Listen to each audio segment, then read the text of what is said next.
If you're trying to learn more about the Resident Evil 4 remake and how it came to be possible, you've come to the right place. Game Informer released an exclusive feature on how Resident Evil 4's directors approached designing the remake. Let's take a look at everything that was said. Oh, and by the way, if you subscribe now, there's a secret position behind that subscribe button that will redeem one cookie if you do.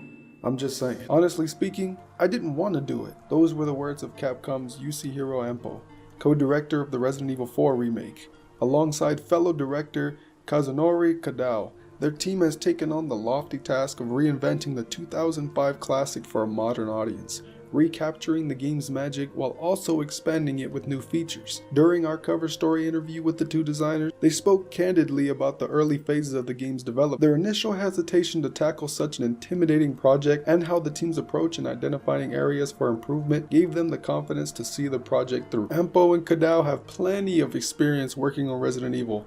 Their combined credits span the original 1996 game to titles such as Resident Evil Outbreak, Resident Evil 5, and Resident Evil Revelations 2, the latter two of which were directed by Ampo. As a directorial duo, the pair's most impressive accomplishment is leading the creation of the critically acclaimed remake of Resident Evil 2, which launched back in 2019. After Resident Evil 2 shipped, Ampo and Kadao moved on to other projects within Capcom, while the 2020 reimagining of Resident Evil 3 was developed without their involvement. Upon that game's launch, the two were approached with leading the next remake, Resident Evil 4, considered one of the greatest games ever made.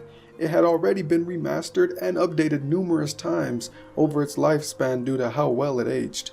That also means it has a legion of fans who are very particular about anyone fiddling with its winning formula. Among the Resident Evil series and even games in general, the original RE4 has become a legend, Ampo says. I knew that it would be difficult to successfully remake it, and if we made one mistake with any updates we made, we would anger its fans. When I first heard about remaking RE4, my first impression was that since the original is a masterpiece, a remake would be difficult, adds Kadao, so I didn't want to do it. As beloved as the original Resident Evil 2 is, its dated presentation, gameplay, and general framework make it tough to revisit today. Ampo and Kadao's solution to that problem? Remake it in the style of Resident Evil 4.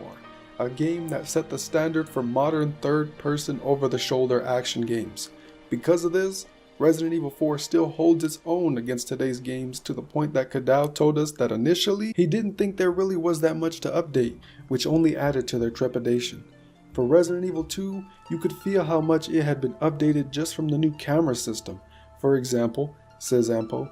But for RE4, we knew that wouldn't really be the case, so one of the first things we did as a team was discuss how we would handle this. Step 1 of alleviating that pressure: don't recapture lighting in a bottle.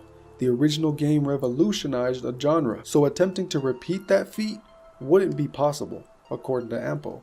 Instead, Ampo and Kadao decided to stay largely faithful to the original and incorporate evolutions introduced throughout the series. Since its release to create a new formula of Resident Evil game, they could pull that off, then maybe fans would accept it. That required the team to replay the original and closely examine spots that could either be reworked or enhanced. One area for expansion that came to Ampo's mind from the start was the scenario elements, the characters, and the plot. Though the team would retain the core characterization of Leon, Ashley, and others, a remake allowed them to flesh out their personalities, interactions, and backstory via elements like additional lore notes. Another mechanic that stuck out like a sore thumb was Resident Evil 4's numerous quick time events.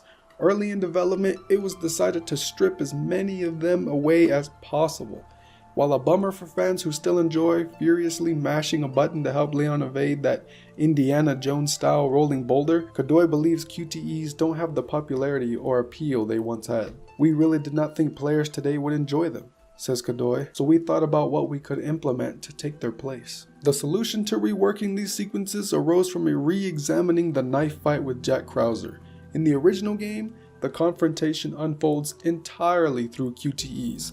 The team asked themselves, if we wanted to fight with a knife in the remake, how could we do it? That question eventually spawned the remake's new knife parry mechanic, which preserved the spirit of that battle in a more engaging form. This was a game changer, as the team soon realized this system could be applied beyond this boss fight to the rest of the game in standard encounters. This proved to be a fun addition, instilling plenty of confidence that the team was on the right track. Once the parry mechanic had been implemented, From that point when I played the original, I found myself wanting to parry in the original as well, says 𝗦𝗕𝗦𝗧. That was when I felt things became really interesting. In terms of visuals, the team looked at Resident Evil 7 and Resident Evil Village as references for how a modern Resident Evil game should look from a fidelity standpoint. Speaking of Village, Resident Evil 4's new side quest spun out of that game's upgrade system, in which players acquired upgrades by bringing ingredients to the Duke. These new quests tied into perhaps the biggest areas 𝗦𝗦𝗕𝗏 and 𝗦𝗦𝗧 hope to expand: player choice and replayability. Resident Evil 4's many options for how players approach it may be the primary reason for its sustained popularity.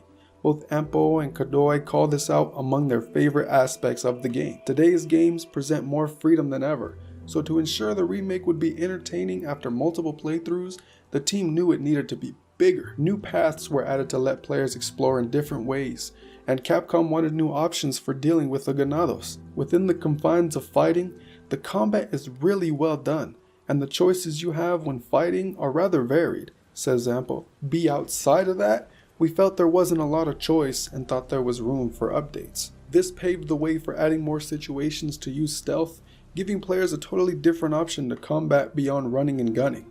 To supplement this approach, the new bolt thrower weapon was added, which fires quiet rounds ideal for picking off foes undetected. 𝗦𝗦𝗧𝗏 and 𝗦𝗦𝗧𝗏 hope that the other new specialized weapons, which they're keeping a secret, ensure Resident Evil 4 keeps players engaged no matter how many times they play it. When they realized they couldn't put the game down themselves during development, something they also felt while developing Resident Evil 2, their early fears evaporated even more. Making a game that you have fun playing yourself is important, says 𝗦𝗦𝗧𝗏. If you're making a game, you play it over and over during the course of development, and eventually, you'll probably start to get bored. But with the remake of Resident Evil 2, no matter how much I played it, I never became bored. That's an important core factor. 𝗦𝗧𝗏 states that the Resident Evil 4 remake is the culmination of the years spent developing both it and the original. In his mind, Capcom should be able to make something better with that much work behind it.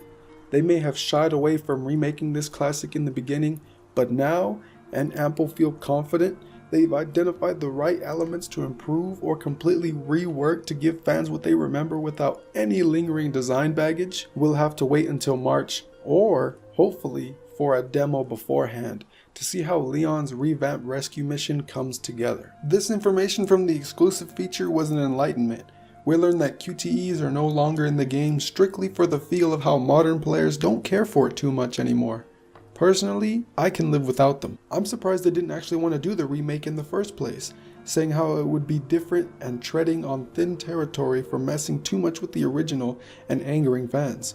I've seen some comments on this channel about just wanting the exact same game with upgraded graphics, but seeing as how the developers put along a lot of time into replaying the original and spanning to some of those earlier releases, they really wanted to capture the original's intent with a more modern Resident Evil playing style. With this being done, I'm sure most of us agree that this game is going to bring the series to a new level of how we play it. Especially mentioning with replayability, I want to start playing the game now, to get on my 5th playthrough just to see how well they added into this enjoyment of playing over and over again feels. And how they mentioned with the Duke and bringing ingredients to acquire permanent upgrades, it all sounds pretty great so far. Myself and others have been looking forward to the release since announced, and we can't wait to grind hours into the game to notice every detail. Of all this information we gathered here today, what do you think about it? How they implemented the pairing with the knife after a revisit with the Krauser fight had to be my favorite mention of this feature. But your thoughts matter most, so share them with me in the comments below. Drop me a like on this video and subscribe for future updates and content on the Resident Evil 4 remake. I hope you're all doing very well, and I'll see you soon.